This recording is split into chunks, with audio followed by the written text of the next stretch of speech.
Good afternoon. We'd like to ask everyone to take their seats. We're going to get started for the December City Planning Commission. My name is Katie Wittry. I'll be chairing today.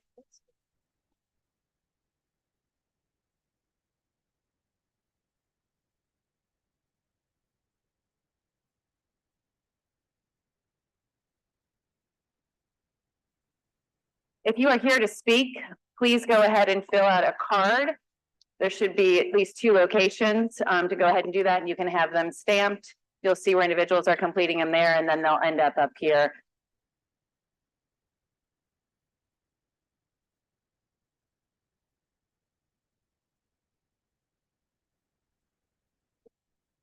Everyone, who are we waiting for up there?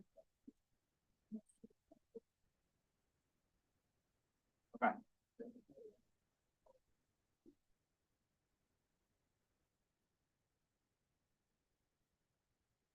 Can I give you your paper back? Yeah, thank you.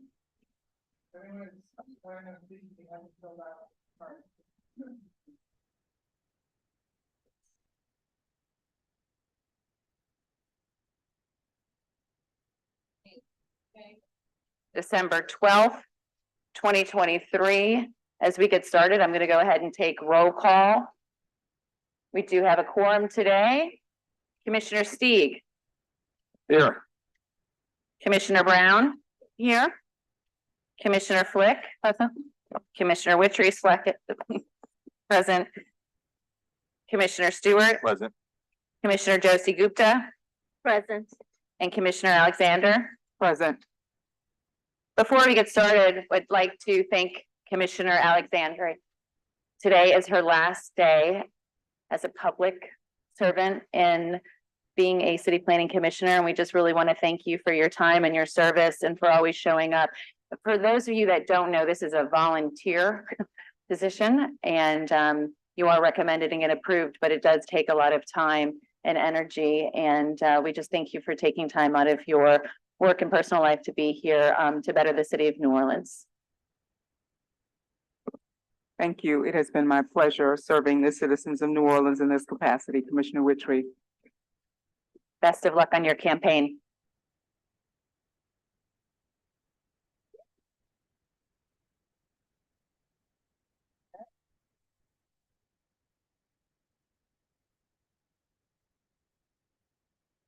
So council, we're going to need a new commissioner that hopefully you can get that started by our January meeting.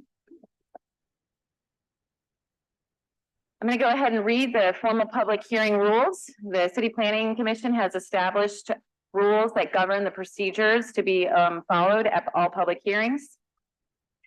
Before speaking, each person shall give their name, their address, and state who he or she is representing. Proponents for the proposal will speak for a period of 10 minutes. Each speaker will be allowed 2 minutes. Commissioners.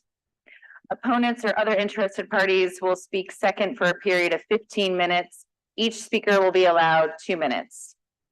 Proponents will be allowed a period of 6 minutes for rebuttal. Each speaker shall be allowed a maximum of 2 minutes, and opponents will not be able to rebut. No material, written, photographs, maps will be accepted by the commission or its staff anytime during this public hearing. This procedure shall be followed except at such time when the proceeding officer shall, with approval of the commission members present, extend such time. The first thing that we are going to do is adopt the meeting minutes from the November 14th, 2023 meeting. Commissioner Flick will make a motion for approval of meeting minutes. Is there a second? Commissioner Alexander will second. Thank you. Please vote. We have a Commissioner Flick moved, Commissioner Alexander second.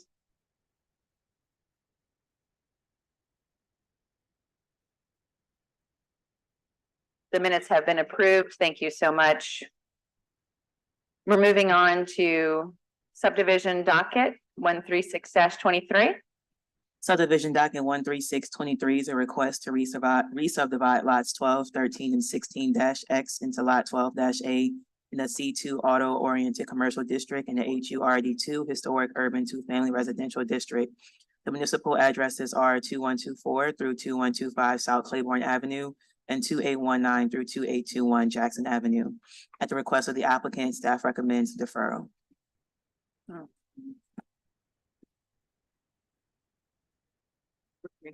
We have a very sophisticated process over here with our speaker cards. So I do not see that there are any cards on this docket item. So if that is the case, What is the date of the deferral request? 30-day deferral.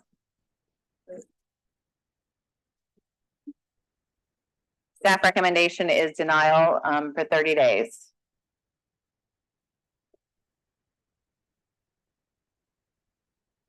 Right, I should not look at my notes. That would be deferral instead of denial.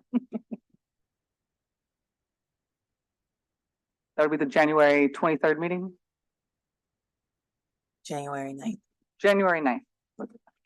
Okay, I'll make a motion for deferral to the January 9th meeting. Is there a second? I'll second again. Thank you. There's a motion on the floor for deferral.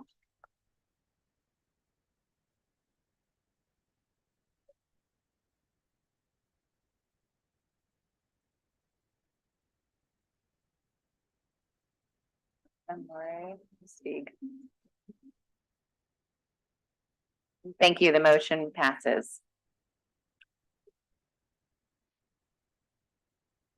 The third item is zoning docket 086-23. Zoning docket 086-23 is a request by John Fossbender to amend Article 12, Section 12.2.B.3 of the CZO to allow drive-through facilities to operate in conjunction with fast food restaurants in addition to pharmacies. In Article 12's HUMU Historic Urban Neighborhood Mixed Use Zoning District, drive-through facilities are only allowed when they dispense medical or pharmaceutical products. The old CZO's regulations allowed drive-through facilities for other purposes like fast food restaurants or coffee shops, and there are sites developed for those purposes.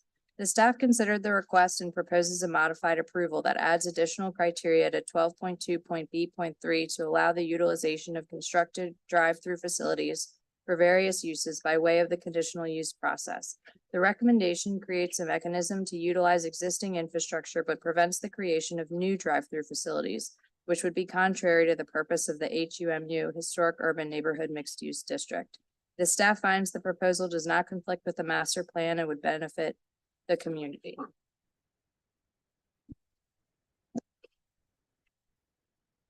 It appears we have one speaker, which is the applicant, Mr. Johnny Fassbender. Please state your name and address. Johnny Fassbender, And your address, please, sir. 2323 Canal Street. And you're the applicant? Yes, ma'am. Okay, please go ahead. I'm here today to talk about the clearance that we need for the drive-through. We opened this restaurant on Canal Street, hoping that the drive-through wouldn't be a problem. We didn't see it in the beginning stages of the restaurant. So we followed the protocol, went through everything. We knew a chicken place would be good. There was no other Popeye's chicken on Canal. The only one was by the river. You got to walk to it. You can't drive to it. So we said, let's give it a shot. We went through it. We opened up. We found out that the drive-through wasn't available because of the HUMU. So we're coming in front of you, COVID hit. We found out that, the industry itself took a hit. The hospitality industry, not only that, just the world on its own took a hard hit. So the hospitality industry, needs every little edge it can get, and the drive-through is one of them. We've seen that the past 2 years when they let the drive-throughs open fully on everything. So we'd appreciate your consideration on the matter. Anything y'all can do, we'd appreciate it.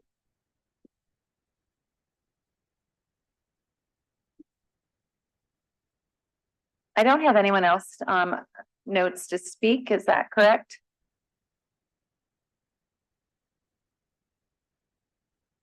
Commissioners, do you have any question for the applicant or staff?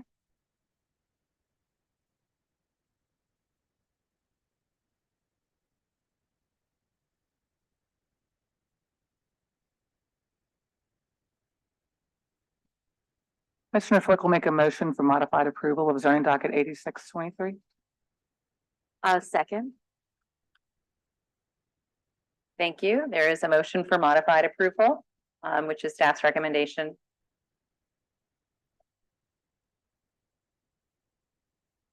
Commissioner, I second it.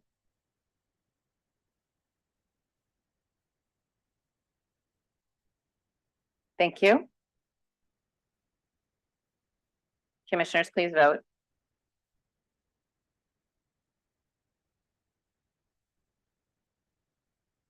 The motion to approve is passed. Thank you so much. I believe you have our next zoning docket 083-23. Yes, this is a property-specific application that goes along with the previous text amendment application, and which motivated the text amendment application. This is for a building that was constructed around 2015, originally as a CC's coffee shop with a drive-through. The zoning permission only allowed the coffee shop to operate the drive-through, and so when this changed over into a fast food restaurant, it did so with the lacking the ability to use the drive-through. So basically, the previous text amendment created the ability for the current occupant to use the existing drive-through window. And this updates the zoning permission specific to this property to do that. The staff recommends approval consistent with the logic in the staff report for the previous text amendment, which is that while existing new facilities shouldn't be allowed in the zoning district, existing facilities are there and can be repurposed. So staff recommends approval. Thank you. I have no cards on this. Is there a motion?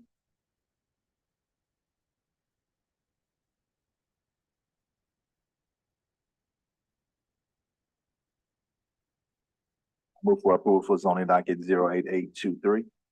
It's, this is 087. Sorry, yes. 0823. Commissioner Flick will second. Thank you. Is there any discussion? If there's no further discussion, we'll vote.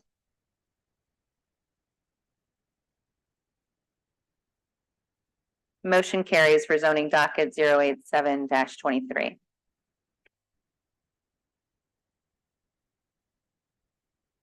Moving on to zoning docket 088-23. Zoning docket 8823 is a request for an amendment to ordinance number 19447 MCS to now grant a conditional use to permit a bar in a CBD2 historic commercial and mixed use district. The site has a history of commercial use as a standard restaurant.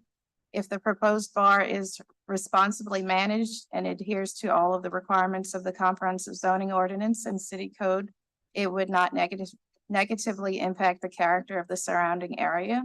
Therefore, the staff recommends approval subject to 2 provisos. Thank you. We have one card in support, which I believe is the applicant, Justin Schmidt. Justin Schmidt, 1506 7th Street, on behalf of the owner applicant PNC Ventures LLC. I've shared the staff report and the provisos with my clients, so they have no issues. So unless you have any questions, you can sit down. Commissioners, do you have any questions for staff or the applicant?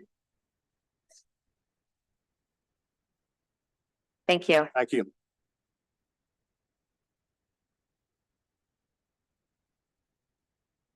Is there a motion? No, I don't have any in opposition, only one card, which was the applicant. I move for approval for 08823. I'll second. Thank you. There's a motion and a second. Is there any discussion?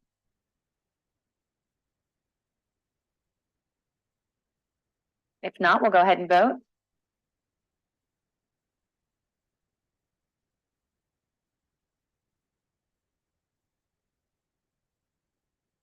The motion passes for approval with 2 provisos. Moving on to zoning docket 08923, city council motion. Zoning docket 8923 was brought forth by the city council motion M 23-472 as an amendment to Article 18 of the comprehensive zoning ordinance to establish a new overlay district named the University Area Design Overlay in the residential neighborhood surrounding Tulane and Loyola universities. This area would affect just under 3,300 parcels. The proposed University Area Design Overlay District is connected to a CPC recommendation for previous University Area Off-Street Parking Overlay District staff reports. The staff finds that the regulations contained in the motion accomplish the overall intent of more design oversight in the area, but we recommend modifications to make the regulations more accommodating of minor expansions to existing buildings, as well as easier for the City Planning Commission staff to administer. Staff recommends the following modifications that are underlined and bolded in the report to the proposed text amendment. Firstly, the overlay district should allow applicants to only go through an administrative level design review process overseen by the CPC executive director versus having to go through the full design advisory committee process, which can delay construction and incur financial and other undue hardships. Staff recommends correcting the proposed boundaries of the University Area Design Overlay to have South Carrollton Avenue be the west boundary of the overlay district. Staff recommends the following modifications to the proposed requirements written in the motion. Staff finds that the motion's threshold of an enlargement or addition of an existing square footage of 10% is too low and recommends increasing the threshold of any enlargement or addition to be 20% additional square feet. Staff recommends the design regulations require staff to consider changes to the massing, articulation, and roof form to ensure compatibility with existing development. The staff of the City Planning Commission is authorized to adopt design guidelines consistent with this purpose. Staff recommends height limits based on the size of adjacent structures in single and two-family zoning districts. Motion M 23-472 also grants the CPC staff, the law department, and the City Council central staff to study the legal and practical feasibility of excluding homestead exemption properties from the proposed University Area Design Overlay District. CPC staff requested interpretation from the law department opining on the legality of the homestead exemption consideration. At the time of the issuance of the report, the CPC staff had not received such an interpretation and therefore cannot provide a recommendation on this consideration.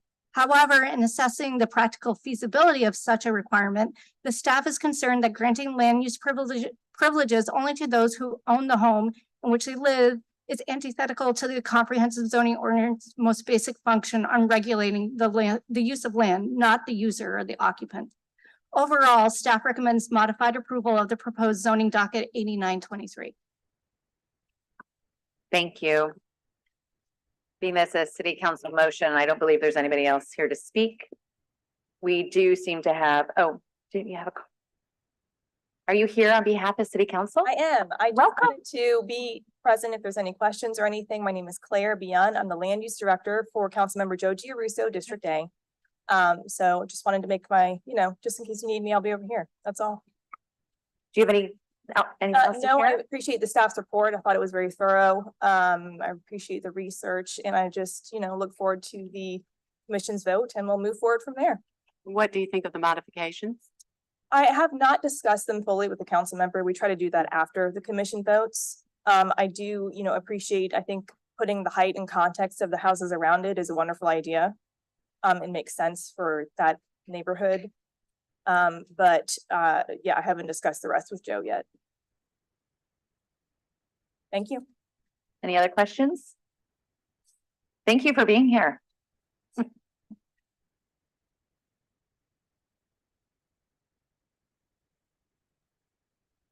I believe we have one card in opposition.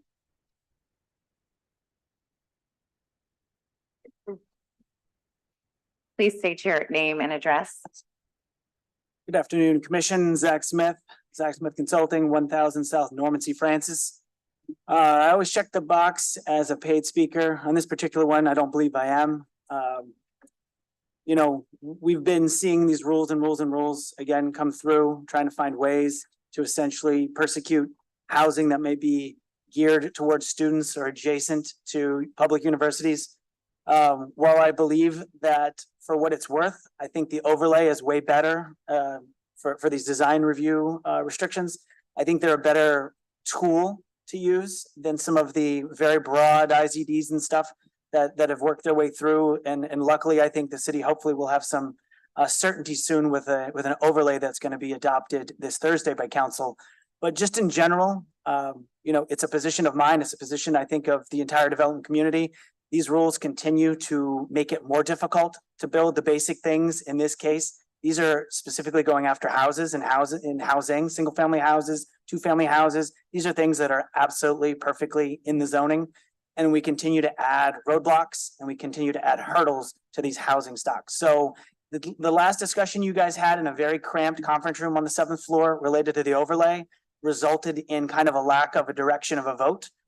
I do believe if there was an outcome to have today, it would be to seriously try to vote in adopt what I think a reasonable compromise that the staff have gotten to take what the mission and objective of the council district is and some of those real life realities, especially because the harder it is to enforce and the harder it is to interpret some of these things, it just means that the zoning department who's in the DAC staff, it's going to be bananas for them to enforce this stuff. So any and all recommendations of the staff, I would hope get, again, I don't particularly like this rule, but if it's going to happen and it will happen, please take all of their staff's recommendations. Thank you.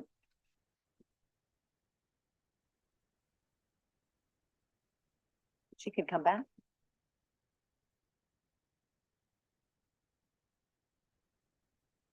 Come back. Yeah. Would you like to add rebuttal? Sure. Commissioners, do you have any questions or comments? Or a motion? Commissioner Steig? I move approval in accordance with staff modifications. I don't think the use of the word persecuted was really appropriate. And I think the staff modifications are reasonable. Going to 20% seems to allow a minor modification. Somebody has a 2,500 square foot home. To have a 10% threshold would be 250 square feet, which is, one room, perhaps a big room. So I like the 20%. So I move approval in accordance with staff's modification. And I will second and also object to the persecution term used. Thank you. There's a motion on the floor. Is there any discussion?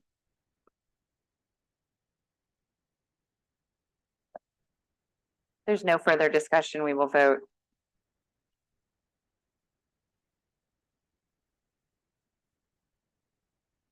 The motion passes for modified approval. Thank you. Zoning docket number 7, let's see. 09023, another city council motion. Yes, zoning docket 9023 is a request by city council to amend Article 21 to expand parklets. We are recommending deferral to the January meeting due to staffing constraints.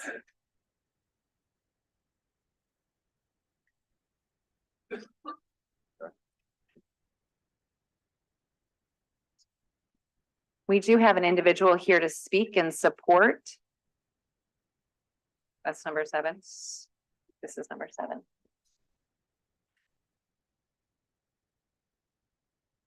Mr. Tim Martin, are you here to speak on this zoning docket? Would you like to go ahead? Please state your name and address. You're in. Yes, Timothy Martin. Is this 7? I think we're on. I think you may have filled out the wrong. 091-23. That's number 8. Thank you. Stay tuned. Number 8. 091, right? So there's no cards. Okay. Commissioner Flick will make a motion for deferral to the January 9th meeting. Is that correct? Great, thank you. Due to staffing issues, correct. Commissioner Alexander will second. Is there any discussion? City planning needs more planners. How's that discussion?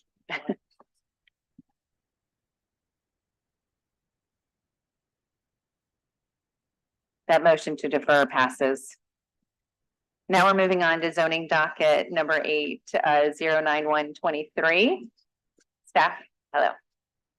Zoning docket 09123 is a request for a zoning change from an HURD1 historic urban two-family residential district to a C1 general commercial district in the Esplanade Ridge neighborhood. The applicant is seeking a zoning change to allow for the development of office space.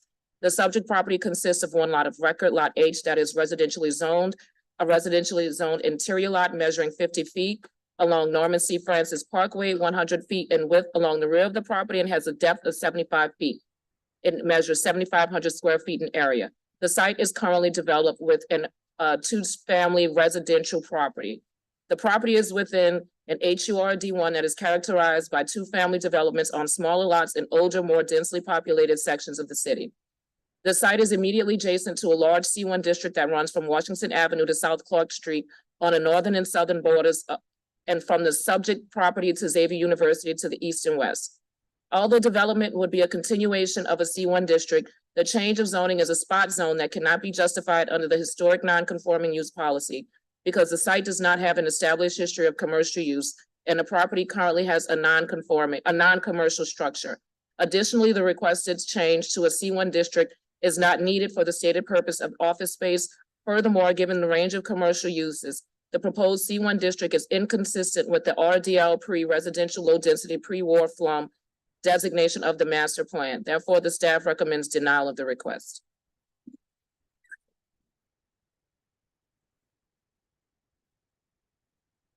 So if my cards are correct, I have two individuals that say they are the applicants, but then there's also time that's being seated.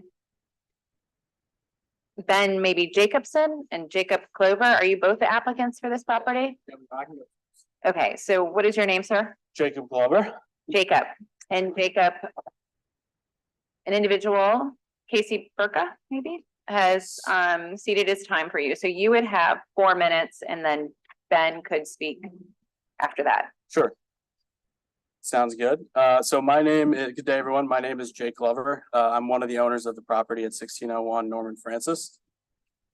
This property, as we stated, is currently zoned HURD1. It's about 4,200 square feet, and it's about a 7,500 square foot lot. And we're proposing a zoning change to C1 to, one, make our property consistent with our neighbors to the north, and to facilitate renovating the ground floor, which has been gutted since Hurricane Katrina. So our property is right on the edge of that large C1 zoning district that was mentioned. All 5 properties to the north of us have C1 zoning, and then the 2 immediately adjacent properties to the north with C1 zoning are similarly residential structures, you know how ours is. So we're seeking the zoning change to make our property consistent with what our neighbors have to the north, and then also for the purpose of that office space. Over the past 12 months or so, we've leased both apartments and commercial space in other places on this block. Over that time, it's sort of become clear that the interest in residential space was markedly lower, we believe, due to the highly commercial nature of the area, whereas we had a lot of interest from people in the commercial spaces.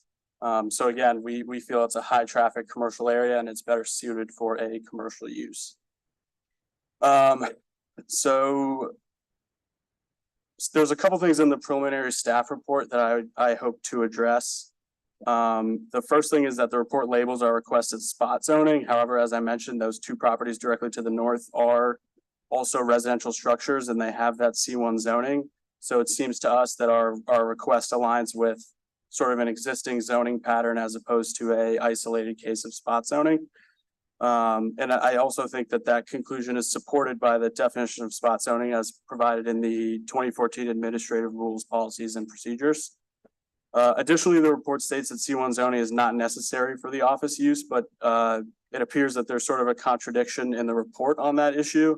On one hand, the recommendation for denial is based on a characterization of our request as a spot zoning request, and then on the other, it implies that we could or perhaps should seek an alternative zoning classification, which itself would be considered spot zoning. So our intention is to align with the neighborhood's existing framework and avoid having a zoning that could be construed as spot zoning. And of course, I welcome any discussion or comments on that. Turning to the community perspective, we've engaged with a number of residents on what I hope were productive discussions on this. We fully acknowledge their concerns here. I think the most frequent one was parking. So the current zoning ordinance requires one space per 500 square feet of office, as I interpreted, which would put our total requirement at 5 to 6 spots. We're fully prepared to exceed that requirement using our ample available land and, do whatever else we can to ensure we have minimal to no impact on street parking. Another concern is potential reduction of residential presence, but our plan is to maintain a 3-bedroom apartment upstairs, which is what we have now, while utilizing the currently gutted ground floor space as office.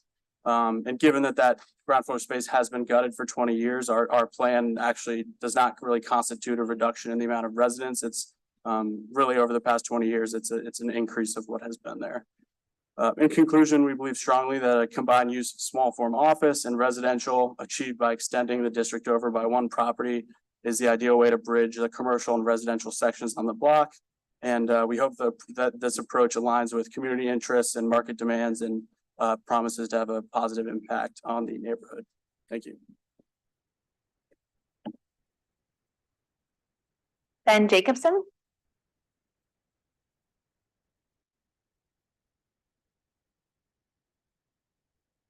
Yes, Ben Jacobson, 2318 Octavia Street. Thank you all very much for y'all's time. I just wanted to point out a quality of life issue with regards to this property being zoned residential. It is less than 100 feet from a used car lot. It's less than 150 feet from an existing gas station. It's also directly next door to a former dry cleaner location. All of these locations have records on LDEQ as potentially containing hazardous waste, things such as underground storage tanks, solid waste, and other compliance issues that they've registered in the past. So it just doesn't seem like very good city planning to require this property to become an apartment if it's, it's sort of standard practice not to have residential uses less than 300 feet from those uses, not to mention 100 or 150, or in some cases with the dry cleaners directly next door. Thank you. Okay. Abigail, Hi there. please state your name and address. Yeah, my name's Abby Shriver. This is like really tall. And I live at 125 South Gayoso. Over the past year, I've been working with Jake and Ben on a couple of projects around town, though not this one specifically. I also am currently working with the property next door that's zoned commercial. It's C1, and that's 1519 South Norman St. Francis. Over the last year and a half, it's been occupied by a commercial tenant who utilizes this space as an office presently. And I just wanted to say that I think occupancy as opposed to vacancy, it should be, the primary focus here and the primary aim for this neighborhood.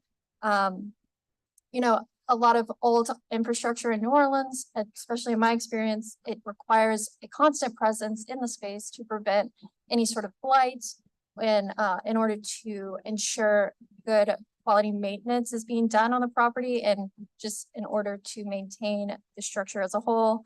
I think having a commercial tenant in that space that is not contrary to the character of the neighborhood and the neighbors around them, is a good idea. It's not necessarily going to do any harm.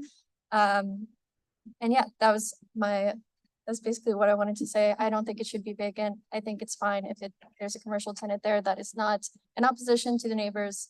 And yeah, thank you. Thank you.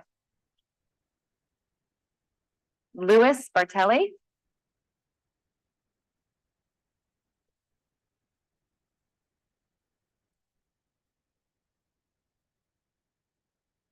(92)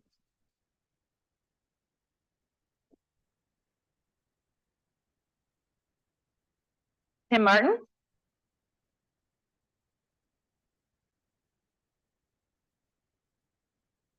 Please state your name and address. Tim Martin, I own the property on north of. Do you mind speaking into the microphone so we can hear you? Short. Thank you. Hi, Tim Martin. I own the property to the north of what the red house that y'all referring to right now. I'm been owning the property now for about 30 years and watched the evolution of the neighborhood since Hurricane Katrina. And that property lied vacant for years and years and years. It was in disarray. There's a gentleman who owned it before him. He was an elderly fellow, Holocaust survivor. Left it in his will, and it just sat there for 10 years with nothing being done to it. These guys have walked in the short period of time they've had it to completely have turned it around. I've watched them do this in more than one neighborhood, and I would be honored to have these guys in my neighborhood. I do the same thing. Right adjacent to me, I have a commercial property, and right next to that, I have a house. It's all zoned C1. So we do it. That mixed usage works. If anything, it reduces traffic at nighttime because they're gone. They're closed up. The business part is closed, and you're only left with the tenants at the top at night. So it's the perfect mix, and it's a perfect tax for the city of New Orleans. You get commercial tax on that low portion. So I would say, as a neighbor, welcome aboard. Thank you. Thank you. It doesn't appear we have any more cards in support, but we do have 3 cards in opposition. So we'll move to those. But I do have a question for staff. Is the lot or is the block split commercial and residential? Is that common on Norman C. Francis?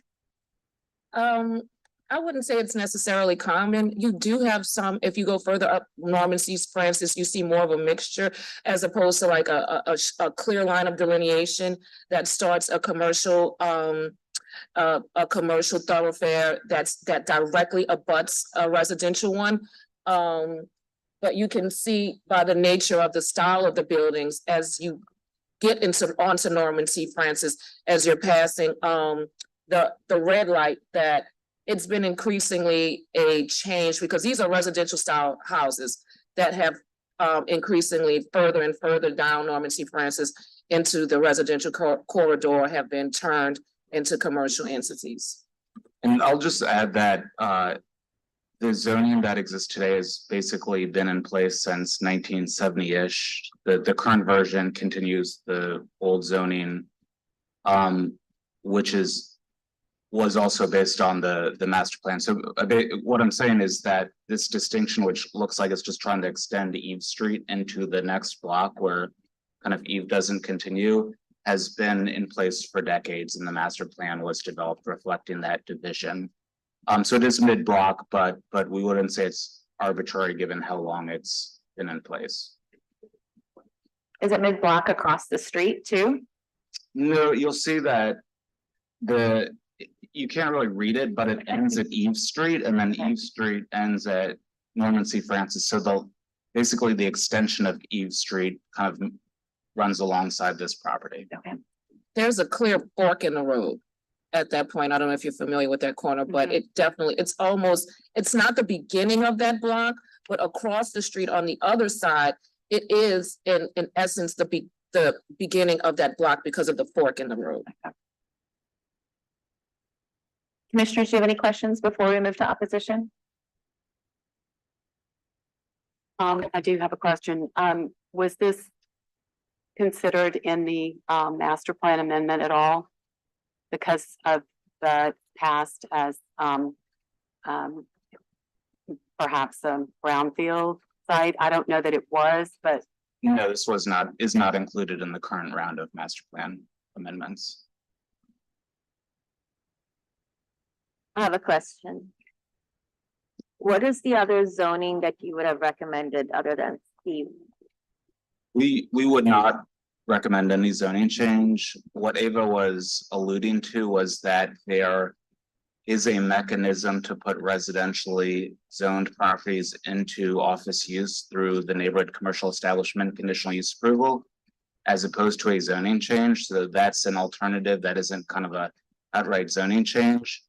The basis, though, is that it's intended for commercial structures. This is a residential structure, so we would not have supported this. So we don't want to, while we suggest that there is an alternative that could have been pursued, that is not to imply that we would have endorsed that alternative. Really, the residential zoning that exists today is correct in that it aligns with the residential use. It's consistent with the historic zoning. So we don't view there as being an error that needs to be corrected by a zoning change. And what are the allowed uses under C1? So C1 is, it's intended for higher level commercial corridors, and so banks, all sorts of restaurants, retail. I don't have the list in front of me, but kind of what you would expect on a commercial corridor in terms of service and you know, retail uses. I'm having trouble understanding the intensity of the zoning change that occurs within that block from C1 to HU. And it just feels as if, you know, what is the quality of the residential neighborhood right now with such intense commercial use down the block or even midway through the block? I've traveled in that area a few times, and was this building an office at one point? Not from anything that we can tell. It does appear that there is, from what you're saying, a severity in the change of uses in the middle of the block. But geographically, there's a peculiarity to this neighborhood if you are familiar with it. If you know where this, if you can envision where this splits off, it's almost as if a new neighborhood is kind of created on the opposite end of the street, where a residential, it's almost if you go directly across the street from this house, you can clearly see further leading in, you're on, I think that might be Washington Avenue, I think it may be, but as you get right as across the street from here, you can see where the residential component of this neighborhood is. Yeah, I can see that, but I can also see a bunch of trucks and whatnot, you know, and there's the Penske trucks that are always parked there. So I'm just having a little bit of a, you know, discrepancy with the intensity of the uses right abutting each other, and how this particular building, if we don't approve this, like how is it going to be used? Is it actually going to be a quality residential, or will it be a great office? I'm having a little bit of a conflict with that. I understand your report and I really appreciate all of the hard work in the report. But yeah, I'd like to hear more, obviously, from the opposition. Yeah, yes. Eric or Aaron Brown and Melissa Topik has conceded her time, so you've got 4 minutes. And then Paula Singleton, if you would like. Okay, perfect. Good afternoon. My name is Eric Brown. Please talk into. Excuse me. We're getting older up here, so we need to be able to hear. Um, Okay, I'm new to this setting, so thanks for the guidance. Okay. My name's Eric Welcome. Brown. Thank you. I appreciate it. I live directly across the street. That's essentially the view from my front yard that you're looking at there. And just if I could offer any clarity to what the staff was trying to communicate, Eden is there's one house to the right of me, and then there's Eden Street, which intersects essentially where you see that truck in the driveway. And so there is a clear partition. The block across the street is not separated and goes straight through to the next street, which is Martin Luther King. But Eden Street is this line between commercial and residential areas, which is very clear experientially and otherwise. And so our concern is further encroachment of the commercial setting and zoning into what is very clearly a residential zone from our houses, our homes onward into the neighborhood. And so one of the property owners yesterday was nice enough to invite me to the site where we could speak and offer to share each other's perspectives. He shared a bit about the history of the building as well as some of their plans, and expressed, as he said, their concern for more interest in commercial renters. And his first reason for the lack of interest residentially was the fact that it's adjacent to commercial zoning. And so I asked him to see this from my perspective, as well as Ms. Paula's perspective, who lives directly next door to this building. And I ask you to see it from our perspective as well, that is in part one of our concerns as well, that we don't want commercial zoning encroaching closer to our homes. So I would agree with that point. Not only for our experience and quality of life, but also I live in a duplex. And so if living next door or across the street from a commercial property would affect the ability to rent the other side of my duplex, that's a concern for me, or the resale appeal and potentially in the future for myself, for Ms. Paula. These are all experiential and practical concerns. And I'll just run through another list of concerns that come up for us as residents. Having people live in the property that are there overnight add to the neighborhood and a sense of safety, having people look out for each other. Ms. Paula and I, Brian next door, other neighbors, we're in communication and we look out for each other, and that improves safety and quality of life. I understand there hasn't been anyone living in this property, but it's also still gutted. And it seems to me that if you wanted to rent it out as a residential space, it would be a lot easier to do so if it was renovated as such. So I can understand the dilemma or the difficulty with being able to occupy the property when it's still gutted. So that struck me as a concern as well, considering some of what I've heard today. Parking is a concern. One concern there is that if a parking lot is built in the back and the green space is covered with cement, that creates less drainage.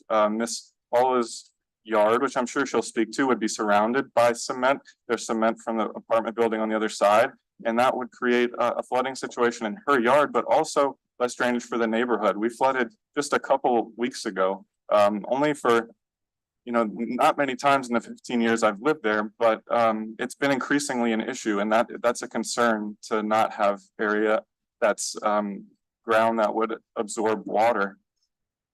Increased traffic in the area is a concern as well. Increased traffic leads to increased noise pollution. And again, we're trying to keep this precedent of residential zoning. The aesthetic of the neighborhood, having residential properties versus commercial, is something that we'd like to preserve. That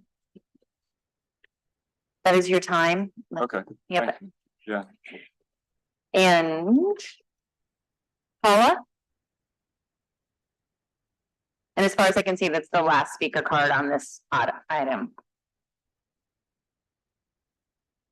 Please state your name and address, and you've got 2 minutes. Good afternoon. My name's Paula Singleton. I live at 1621 South Norman C. Francis. And although we've heard a lot of information about the north side of this property, I live directly on the south side, and no one has said a word about the south side, and that's me. I live there. I've lived there for the last 13 years. The neighbor next to me, his entire backyard is cemented. It was that way when I purchased my home. And now I have this home asking for a zoning change to cement his entire backyard. No one has talked to me and asked me if it would be a good idea for me or would it fit. I lived in New Orleans East for years in a beautiful neighborhood in Lake Carmel, and I lost everything. And as I think about this, it traumatizes me that someone could try to do this again. And now I'll have cement on both sides running into my backyard. The front of my house is raised and the back of it is not. So I would have to deal with the cost and the insurance of repairing the back of my home due to flooding. Tim, I know him quite well, and he's a very nice guy. And Tim has done all of the nursery and the beautiful flowers outside this residence. For that man to take that house and change it into a commercial property, well, that's great for Tim. He gets a new client, and it will be beautiful, and it'll look like a home, but it won't be.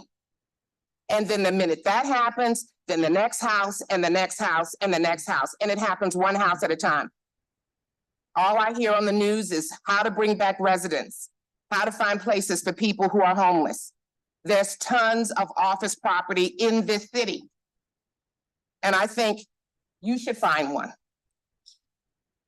I should not have to live next to a house with a parking lot and people going and coming that I don't know. I deserve neighbors. I'm sure you deserve neighbors. You'd want to have only neighbors next to you that you talk to and give cake to. Thank you. So I have to stop. I'm done? Your 2 minutes. My 2 minutes? Thank you. Thank you. The public portion is closed. Oh, rebuttal, yes. No. Thank you for coming. Yes. We do like to follow rules here. So you have 2 minutes to rebuttal. Sure, okay, I'll try to keep it brief. So there are a couple of points, I guess, to quickly rebut and then I guess sort of just restate sort of our position on this.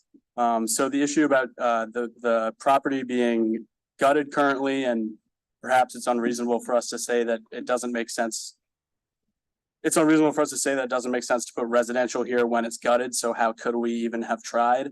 I think it's really just not reasonable or feasible for us to do this. One, sort of knowing what we know about how difficult it's been to rent residential here generally, and then also we have this application that we've had in for a long time, so to in the meantime build it out as something completely different and try to rent it just would not make a lot of sense to us. As far as the concrete issue, we have no desire nor intention to pour cement in the backyard. I think the CZO is pretty clear about permeable surfaces and the amount of your lot that you need to have.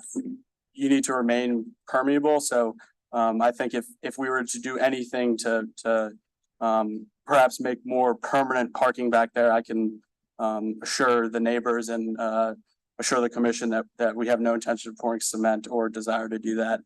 And then I guess overall, I think I'd really just like to emphasize that to us, it sort of comes down to a quality of life issue. I'm just not sure how many people want to live, within 100 feet of a gas station, a used car lot, and all that commercial activity there. And then also to the point about people having actual neighbors, I would emphasize again, it is part of our plan to keep. We have tenants in there that we hope they renew in the upstairs space. It's really just about being able to build that office out downstairs where we think that's the best use. So. Thank you. I have a question. Yes, Commissioner Brown. Hi, thank you. Yeah, did you consider applying for another commercial designation that is less intense? So I think we considered it. I think the general consensus among our group was that would constitute a spot zoning and therefore would be not feasible or would be unlikely to be accepted. If our goal in the end is to get office in that downstairs space, if we were to apply for, say, HUB1, then we're suddenly completely different from what's reflected elsewhere in the neighborhood. So. Thanks. But I mean, if that's what the commission would recommend, I think, sure. Commissioner Stewart. When did you actually purchase the property? It was, I think it was November of 2022. Okay. If my memory serves me. And how long did it actually take to get a tenant for the upstairs unit? 6 months or so would be my guess. I'm not totally sure. It was purchased in a portfolio of a whole bunch of properties like this in varying states of disrepair. So there was kind of a long fix up and so when it was initially purchased, you had the understanding that it was for a residence, not commercial. Yeah, there was someone living upstairs who was not actually on a lease or anything. It was just a friend of the owner of the property. Okay, thank you. I have a question for staff. What is the C1 zoning that's right next to this property, abutting the property? What kind of a business is that? I think the business that's immediately adjacent to the property is a nursery, if I'm not mistaken. Next to that, I'm not sure. I know further down the street, there's you can see there's a gas station on the edge. But I did pull the list of uses from C1 that you requested. And amusement park, indoor amusement facility, art gallery, art studio, animal hospital, catering kitchen, check cashing, any childcare, any daycare, a bank, a funeral home, grocery store, health club, a hotel, a motel, doctor's office, microbrewery, distillery, office, personal care, print recording studio, any form of restaurant, a small box variety store, and a winery. Those are all by right, and there's a variety of conditional uses.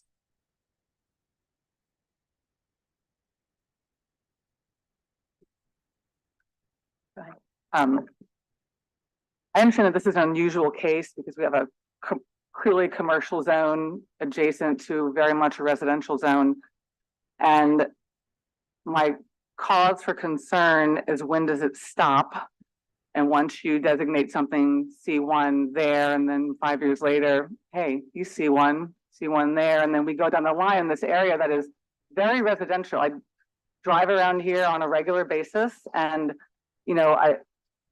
I find it hard to support the applicant to change to a C1 zoning, when I think it's important that we maintain the designation of residential versus commercial, when there's so many residential spaces immediately south of that property. I'd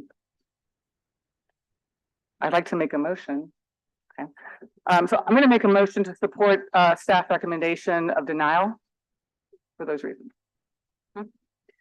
I second that motion, because I do think that there are opportunities to create residential on the first floor, just like you have on the second floor of this property. So I agree, and I second. We have a motion on the floor to deny. Is there any discussion, commissioners? So I'm going to support the motion for two reasons. I just want to get on the record, which is what has already been articulated about the creep of commercial down the street that Commissioner Flick articulated, and also the list of uses, which I appreciate you going and finding, because if this venture fails and property gets sold, that people could find themselves next to any of the uses that staff read off, and those are inappropriate for the neighborhood. Some of those would be inappropriate for the neighborhood.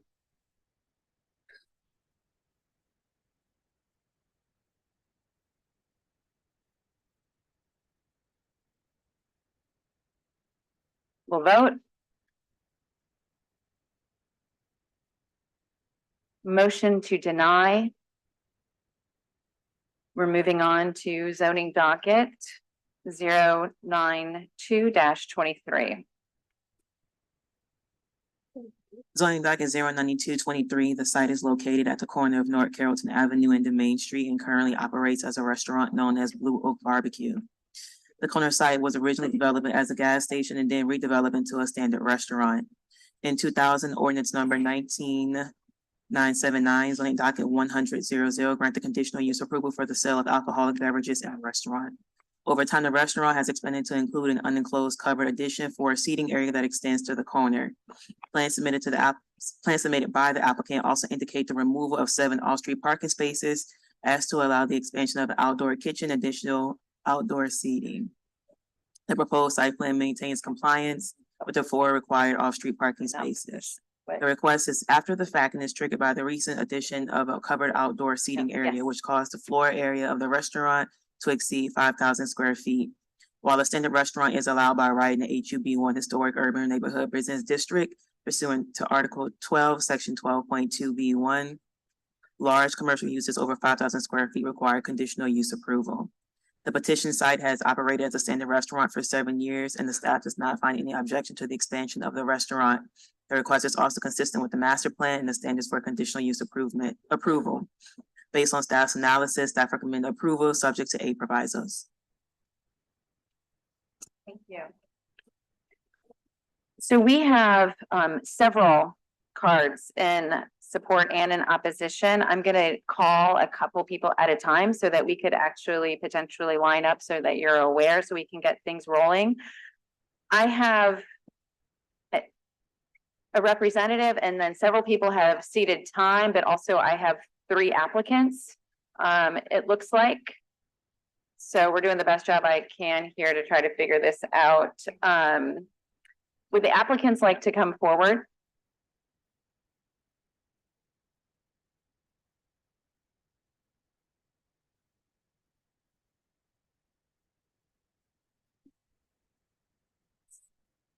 So you have 2 people that have ceded your time. And then is Mr. Granderson speaking on this?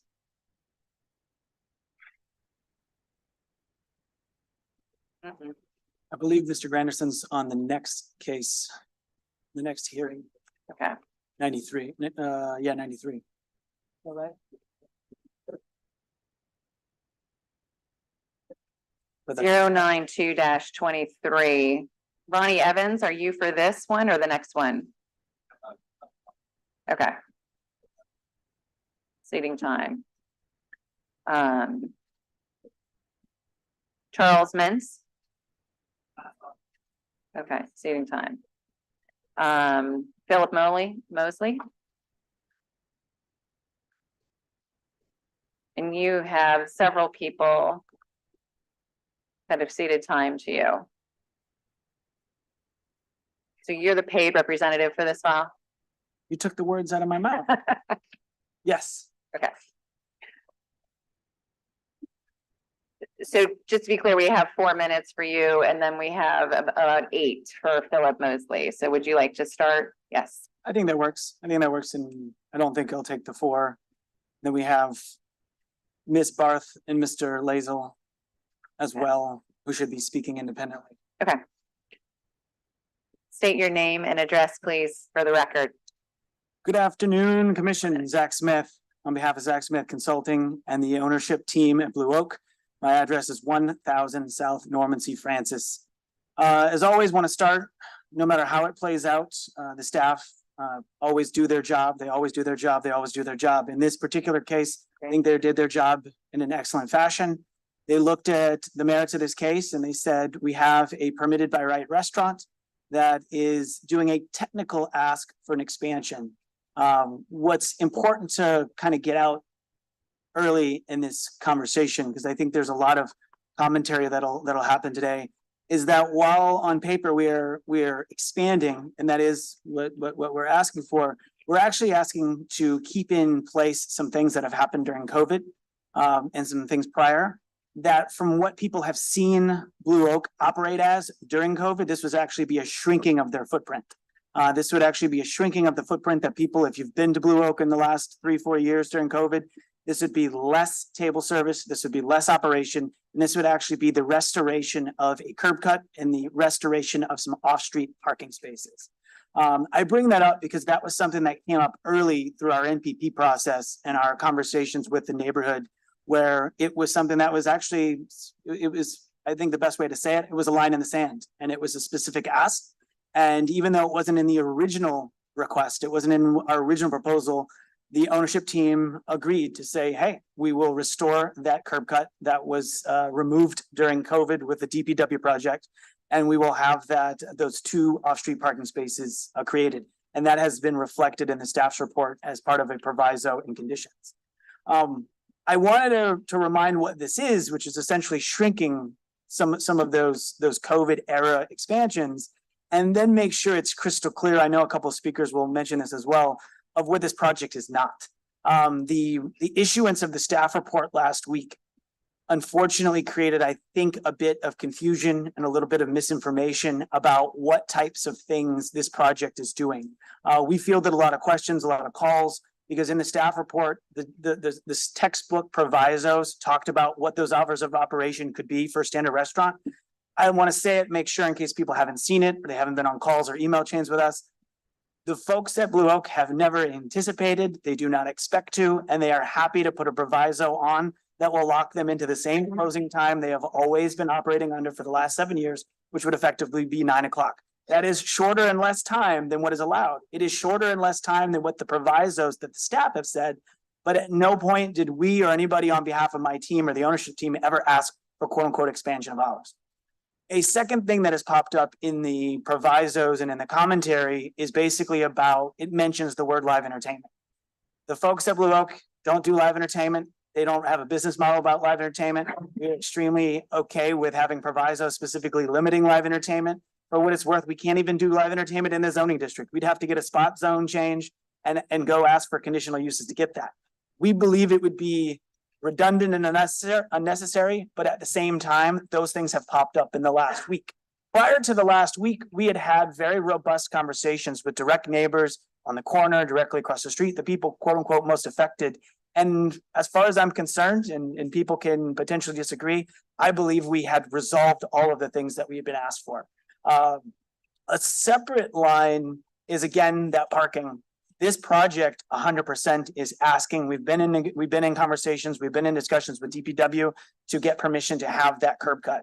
We, barring DPW's timetable, we fully expect to have a formal request for that curb cut to be asked for prior to this vote before the city council. And we are committed to making sure that happens. As part of a neighborhood larger conversation, we've asked DPW to talk about crosswalks, et cetera. Do you want someone, I mean, we have several here that can, 5 for Mr. Mosley, if you want to.